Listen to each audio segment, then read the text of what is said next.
Welcome to the third Heartland Bible Church Youth Group Coronavirus Quarantine Bible Study. Always good to see you again, and as always, I hope you're doing well.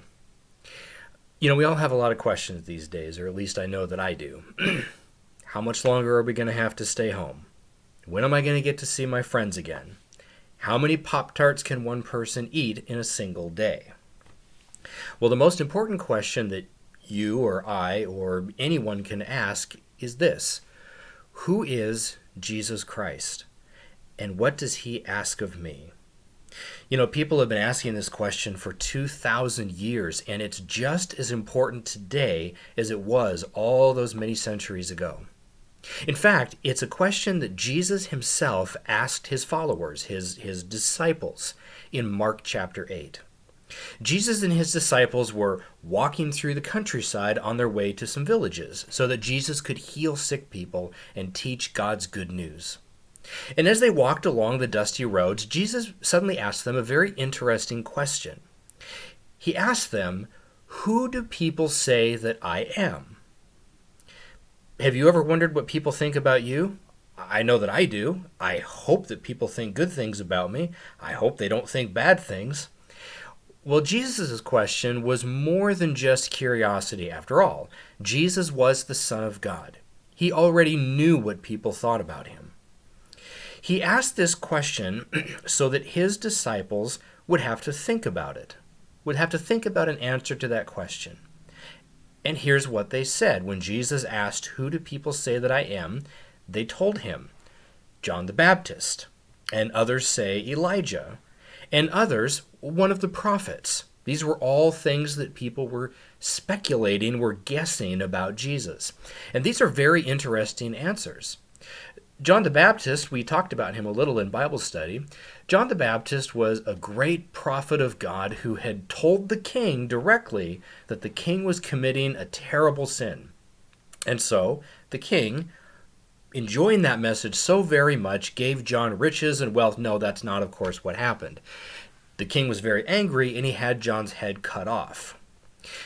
So some people thought that maybe Jesus was John, raised from the dead and given great power by God. Other people, they thought, well, maybe he's Elijah, or he's another one of the prophets from the Old Testament, come back to earth with great power from God. So people had a lot of guesses, they had a lot of answers, but none of them were the right one. Then Jesus asked his disciples this. When they finished telling him all the rumors going around, Jesus asked them, "But who do you say that I am?" Now we're getting somewhere. What do you think they'll say? Do you think they'll say that Jesus is a good man? Do you think they'll say he's a powerful healer? Do you think they'll say, well, he's a very interesting teacher. He tells good stories? Well, Jesus was all of these things, but that's not what the disciples said. Peter, answering for all the rest of the disciples, he spoke up and he said this. He said, "Jesus, you are the Christ." Now, if you remember our studies in the Old Testament last year, you might remember that God's plan to fix the whole world looked like it was going completely wrong. God had chosen the children of Abraham. He'd given them their own land. He'd given them his perfect law, and he'd raised them up into a great kingdom. But instead of appreciating that and obeying God, they chose to worship other gods, to bow down to fake statues of gods that weren't really gods at all, rather than obey the one true God who had done so much for them. So God promised to send someone, a Messiah, who would obediently bring God's plan to pass. Now, another word for Messiah is Christ. So when Peter said, "Jesus, you are the Christ," what he was saying was, we believe that you, Jesus, are the promised one from God. You're the one who is going to fix the world and make things right again. Now, this takes a lot of faith. It took a lot of faith for Peter to say this, but he had walked with Jesus for a long time. He had seen Jesus heal the sick. He had heard Jesus tell incredible stories with powerful truth, the truth of God within them. And Peter had come to believe that Jesus was more than just a good man who had power from God to heal and teach. No, Peter believed that Jesus was going to make everything right. Jesus was the Messiah, the Christ, the promised one from God. So let me ask you this. Who do you think Jesus is? Do you believe, like Peter, that he is the promised one from God, who speaks God's truth and will one day return to us and make everything in the world right again? Do you believe he's the one that we should obey in our own day-to-day lives?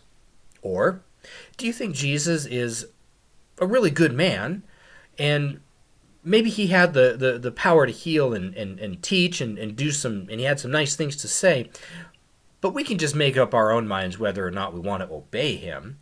We can decide for ourselves what's right and wrong, what's good and bad, and we can live according to our own rules.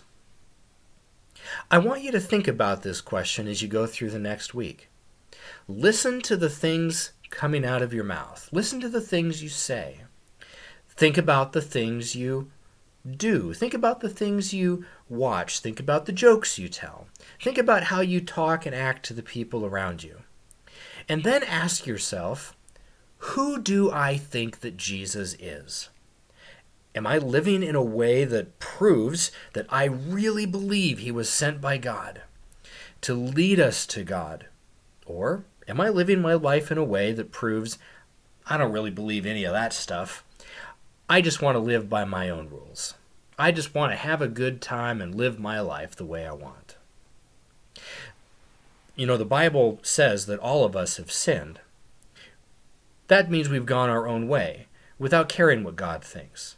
That means that the things that we think and the things that we do and the things that we say, we do all of this without any consideration for what God might want from us. That is sin. And the Bible also says that sin leads to death. Not just dying in this life, which we all must go through, but dying forever in a terrible place called hell. Jesus came to save us from that, and instead take us to God's wonderful place called heaven, where we can live with God forever. Do you believe that? Does your life show that you believe that? Here's one more question to think about.